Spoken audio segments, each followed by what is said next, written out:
Hi everybody, today we're talking about timers. Hi guys, thanks for joining. Today we're going to be talking about how to promote student agency by allowing students to move at their own pace through different learning studios.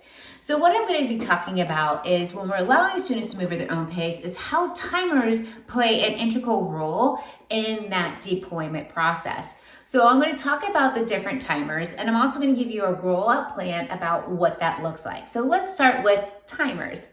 One of the first things I talk about is doing like a whole group timer.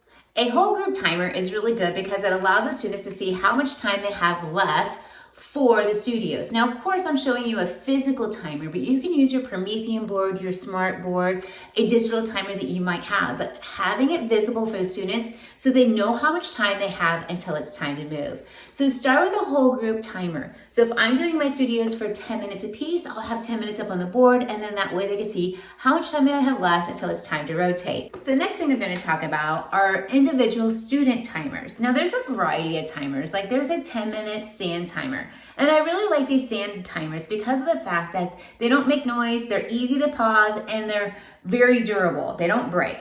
I did buy a set of glass timers, sand timers. I love the look of them, but man, I broke like 5 of them in the classroom. So go with the plastic ones. The other one I like is a cube timer. And the cube timer works where if you need to be doing a timer, now remember, this is for students, they rotate the timer and it starts to count down automatically. So there's no setting, no nothing. They just go, oh, I need to be here 15 minutes. They rotate it and it starts to count down.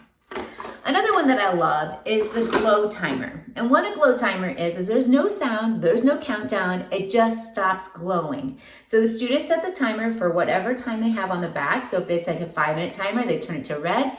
Once it stops glowing, they know they should move on to the next studio activity.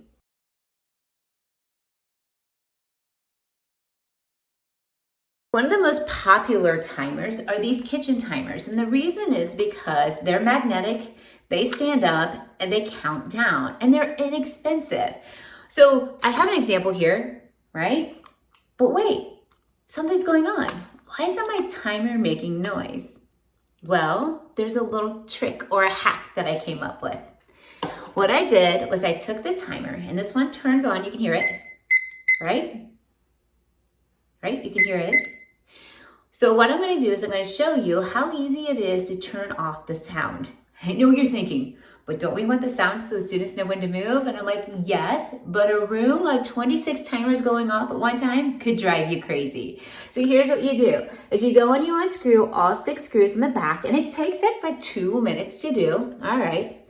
You open it up. Now again, you hear how it's beeping. You open it up, and inside I have a little sound. I like basically the sound for the timer. There are 2 cords going in and out. Be careful, don't pull the wrong one. No, I'm just kidding. Just disconnect one of them. So you just disconnect it. Now you go and you screw it back together, and it still works. You see how my timer is still working? But no longer is there any sound. So the hardest part is just taking the time to unscrew and then put them back together. But I'm telling you, it is worth it because then you have timers that do not make a sound. I wrote a blog post talking about the power of timers, how to deploy the timers, and even what a teacher timer and the power of using a teacher timer when the students are moving at their self-pace. So make sure you go take a look at that blog post.